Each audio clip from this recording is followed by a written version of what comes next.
너는 나를 본고로 믿느냐? 보지 못하고 믿는 자들은 복되도다. 성경 통독을 돕는 바이블 가이드입니다. 요한복음 19장에서 21장을 읽습니다. 빌라도의 방조와 대제사장들의 모략, 군중들의 분노에 예수님은 십자가에 못 박힙니다. 다 이루었다는 말을 마지막으로 영혼이 떠나는데 군병들이 죽음 여부를 확인할 때 물과 피를 쏟습니다.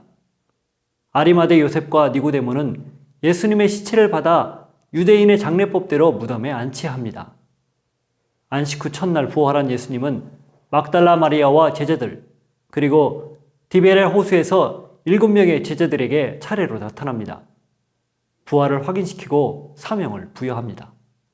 요한은 이 모든 증인이 참되다라고 말합니다.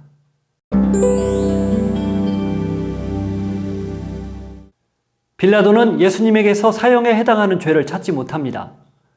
그러나 그는 대제사장들과 무리들의 거센 요구로 예수님을 십자가에 못 박도록 넘겨버립니다.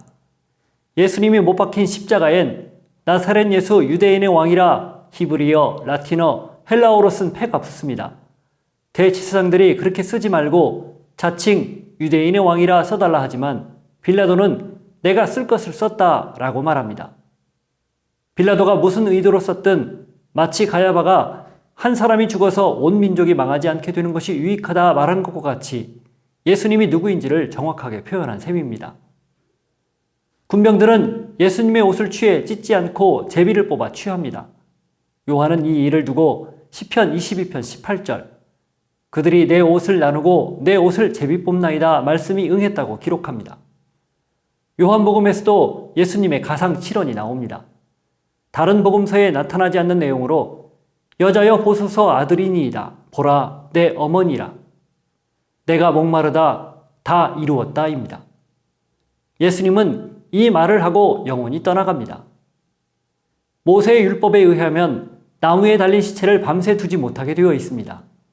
특히 예수님이 십자가에 못 박힌 날이 유월절 전날이었기 때문에 유대인들은 유월절에 시체를 매달아 둘 수 없다 여겨 빌라도에게 못 박힌 자들의 다리를 꺾어달라 요구합니다.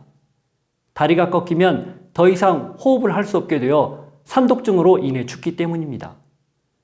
군인들이 좌우에 달린 두 강도의 다리를 차례로 꺾고 예수님 차례가 되었는데 이미 죽었다는 것을 알고 확인하기 위해 옆구리를 창으로 찌릅니다. 이때 물과 피가 나오는데 이것은 호흡 산독증에 빠질 경우 심장과 폐 주위에 액체가 고이는 심낭삼출과 늑막삼출이 외부적 요인으로 뿜어져 나오는 현상입니다.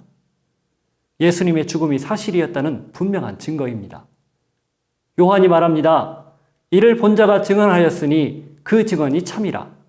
그가 자기의 말하는 것이 참인 줄 알고 너희로 믿게 하려 함이니라. 예수님의 죽음이 죄인을 살리기 위한 대속 죽음이고 물과 피를 쏟아 생명을 살리는 죽음이었음을 강조하는 것입니다. 아리마대 사람 요셉이 빌라도에게 찾아가 시체를 달라 요구하고 일찍이 밤에 예수님을 찾아왔던 니고데모도 모략과 침향 섞은 것을 100리트라 정도 가져와 유대인의 장례법대로 향품과 함께 세마포에 싸서 무덤에 둡니다. 이 모든 과정에서 요한은 분명히 예수님의 죽음을 증언합니다.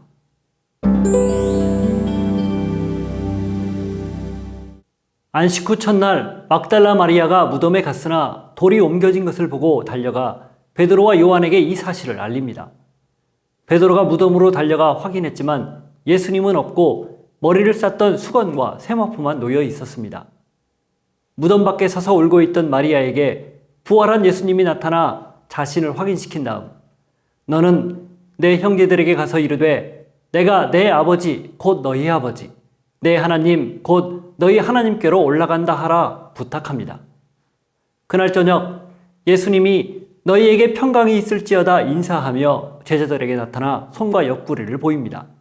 이어 아버지께서 나를 보내신 것 같이 나도 너희를 보내노라 말씀한 후 숨을 내쉬며 성령을 받으라. 너희가 누구의 죄든지 사하면 사하여질 것이요 누구의 죄든지 그대로 두면 그대로 있으리라 말씀합니다. 한편 그 자리에 있지 않았던 디두모라 불리는 도마는 다른 제자들의 말을 믿지 못합니다. 8일 후 예수님이 다시 나타나 특별히 의심했던 도마에게 내 손을 보고 내 옆구리에 넣어보라 하며 믿음 없는 자가 되지 말고 믿는 자가 되라 말합니다. 이어 도마의 아름다운 신앙 고백이 이어집니다. 나의 주님이시요 나의 하나님이시니이다. 예수님은 너는 나를 본고로 믿느냐? 보지 못하고 믿는 자들은 복되도다 라고 하는데, 믿음이 보이지 않는 것들의 증거이며 바라는 것들의 실상이란 뜻입니다. 그러나 도마의 신앙 고백 이후 나오는 이 구절은 도마에 대한 책망이 아니라 칭찬으로 해석되기도 합니다. 도마, 너의 고백과 증거로 인해 이제 앞으로 나를 보지 못하더라도 믿게 될 사람들이 복되다 라는 의미입니다. 끝으로 요한은 이 책이 기록된 목적을 씁니다. 예수께서 제자들 앞에서 이 책에 기록되지 아니한 다른 표적도 많이 행하셨으나 오직 이것을 기록함은 너희로 예수께서 하나님의 아들 그리스도이심을 믿게 하려 함이요 또 너희로 믿고 그 이름을 힘입어 생명을 얻게 하려 함이니라. 요한복음이 시종 일관되게 강조한 내용입니다.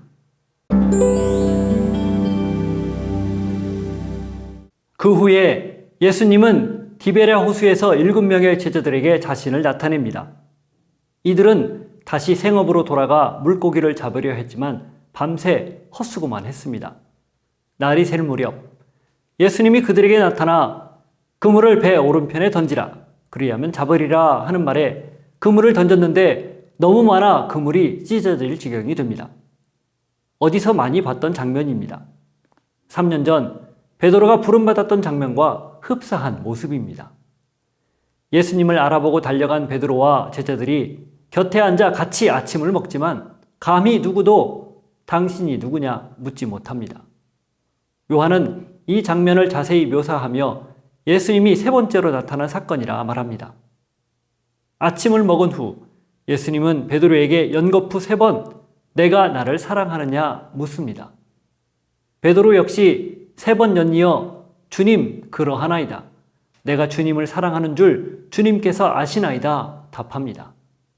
이 대답을 들은 예수님이 그렇다면 내 양을 먹이고 치라 라고 당부합니다. 3번 모른다고 부인한 베드로에게 직접 찾아가 3번 사랑하느냐고 물으면서 3번 목양을 위임하는 가장 따뜻하고 감동적인 사건입니다. 그러면서 예수님은 베드로의 미래가 어떻게 될 것인지 알려줍니다. 내가 젊어서는 스스로 띠뛰고 원하는 곳으로 다녔거니와 늙어서는 내 팔을 벌리리니 남이 내게 띠띠우고 원하지 아니하는 곳으로 데려가리라. 베드로가 어떠한 죽음으로 하나님께 영광을 돌리게 될 것인지 가리키는 말입니다. 그런데 베드로는 역시 베드로입니다. 옆에 있는 요한이 궁금했는지 주님, 이 사람은 어떻게 되겠사옵나이까 묻습니다. 내가 올 때까지 그를 머물게 하고자 할지라도 내게 무슨 상관이냐? 너는 나를 따르라. 한마디로 상관하지 말고 너는 내 사명을 잘 감당하라. 그는 그의 사명이 있다 라는 답변입니다. 예수님의 이 말을 오해한 사람들은 그 제자는 죽지 않을 것이다 라는 말을 퍼뜨려 초대교회에 요한이 죽기 전에 예수님이 다시 올 것이란 억측을 야기했습니다. 요한은 마지막 부분에서 자신의 증거가 분명하다는 걸 한 번 더 밝히고 마무리합니다.